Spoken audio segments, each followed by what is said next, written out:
자, 여러분 안녕하세요. 마이펫 상담소 윤세입니다. 오늘은요, 많은 분들이 관심을 가지시는 고양이 생식에 대해서 한번 이야기를 해볼까 합니다. 생식은 정말 고양이들의 건강에 도움이 되는 걸까요? 생식은 안전한 걸까요? 만약 생식을 준다면요, 어떤 걸 주의해야 하는 걸까요? 자, 지금 바로 알아보겠습니다.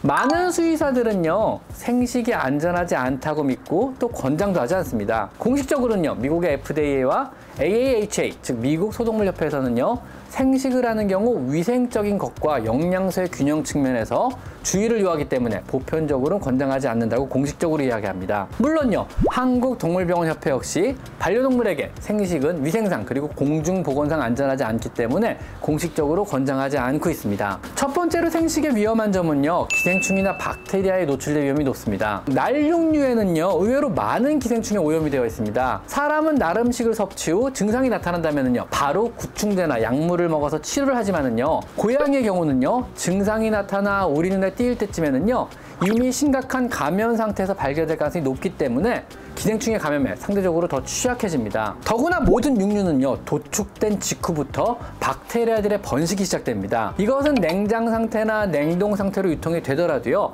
박테리아의 번식을 막을 방법은 사실 없습니다. 국내에서 유통되는 육류의 박테리아 허용 기준은요, 모두 익혀 먹는 것을 전제로 냉장 유통이 되고 있습니다. 이것을 날로 먹을 경우는요, 생각보다 많은 치명적인 여러 가지 박테리아에 고양이가 노출될 가능성이 높습니다. 여기에는요, 살모넬라나 리스테리아나 대장균인 이콜라이, 캠필로박터 등 다양한 세균들이 번식을 하게 되는 겁니다. 더구나 이 생식을 급여하는 과정에서요, 우리의 조리대나 주방칼 등이 오염이 되고요, 그 오염은요, 다시 우리 사람들의 건강에도 2차적으로 영향을 또 미치게 되는 겁니다. 미국 FDA에서요, 2011년부터 2012년에 걸쳐서 비교적 관리가 잘 된다는 냉동 유통이 상업적 생식 196가지를 수거하여 살모넬라와 리스테리아를 검출해 본 결과 15건에서는 살모넬라가, 32건에서는 리스테리아가 검출이 되었다고 발표했습니다. 이런 것들은 전부 치명적인 식중독균들이거든요. 이렇듯 비교적 관리가 잘 되는 상업적으로 냉동 유통이 되는 생식에도 많은 세균이 이미 감염되어 있는 겁니다. 특히 날씨가 더운 여름날이라면요, 그 수는 폭발적으로 증가하게 됩니다. 여러분의 고양이에게 혹시라도 생식을 시킨다면요, 날이 더운 여름철만큼은 절대로 피하셔야만 합니다.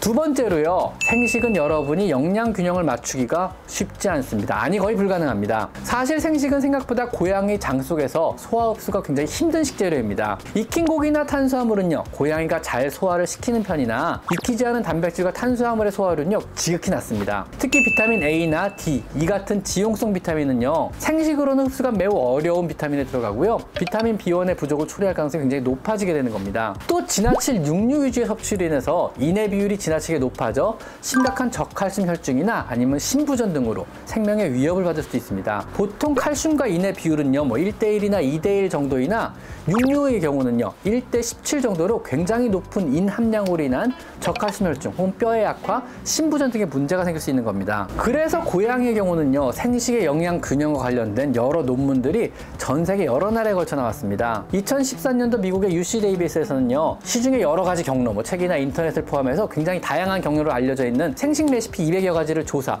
분석한 결과 95% 이상의 레시피는요, 영양학적 불균형을 야기할 수 있다고 이미 발표를 했습니다. 이런 영양학적 불균형은요, 서서히 고양이를 죽일 수도 있는 심각한 문제이지만은요, 놀랍게도요, 일반적으로 우리가 하는 혈액검사나 건강검진에서는요, 발견이 굉장히 힘듭니다.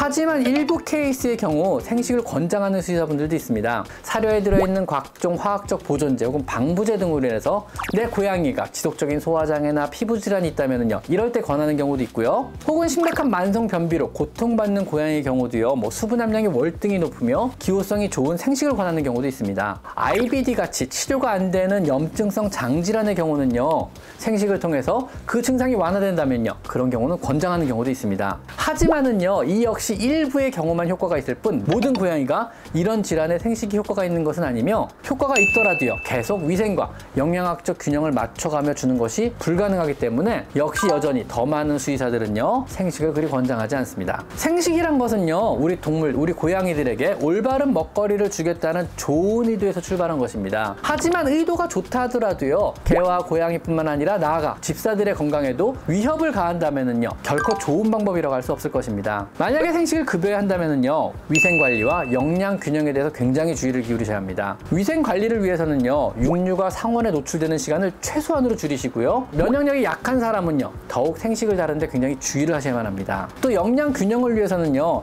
자신이 만들어 급여하는 레시피를 직접 영양소를 분석기관에 의뢰하여 실제 각 영양소의 함량이 얼마나 들어있는지 측정해 봐야 합니다. 상업적인 생식을 판매하는 회사들도요, 자신들의 레시피가 어떤 영양소를 얼마나 함유하고 있는지를 실제로 측정하여 그렇게 나온 결과를 정확하게 표기를 해줘야만 합니다.